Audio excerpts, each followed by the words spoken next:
Hello વિદ્યાર્થી મિત્રો, રાધે રાધે. હવે આપણે જોવાના છે ઘાત અને ઘાતાંકનો એક દાખલો. તો કે આપણે એક ઘાત અને ઘાતાંકનો એક નિયમ જોઈ ગયા હતા. અહીં સાઈડમાં લખી દઉં છું કે એક્સની એ ઘાત ગુણ્યા એક્સની બી ઘાત હોય તો ગુણાકાર હોય અને આધાર સરખા હોય તો શું કરવાનો?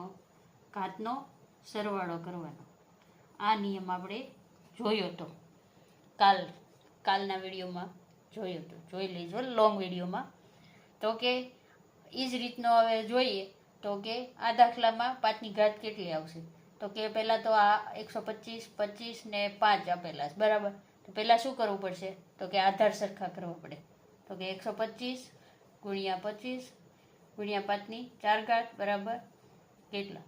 તો કે 125 છે એ કોનો થાય? તો કે 5નો ઘન થાય. આ કેટલા થાય? વર્ગ થાય. અને 4 ઘાત બરાબર 5ની કેટલી ઘાત? તો કે આ નિયમ પ્રમાણે જોઈ લેવાનું.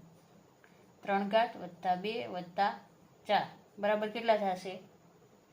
5ની કેટલી ઘાત થશે? તો કે 4 ને 2 5 ને 4 9 ઘાત થશે. કેટલી થશે? 9 ઘાત. તો જવાબ કેટલો આવશે? 9. કેટલો આવશે? 9. તો આવો જ વિડીયો જોવા માટે અમારી ચેનલને અમારી ચેનલને સબસ્ક્રાઈબ કરી દેજો, વિડીયોને લાઈક કરી દેજો અને વિડીયોમાં કમેન્ટ કરવાનું ના ભૂલતા. રાધે રાધે.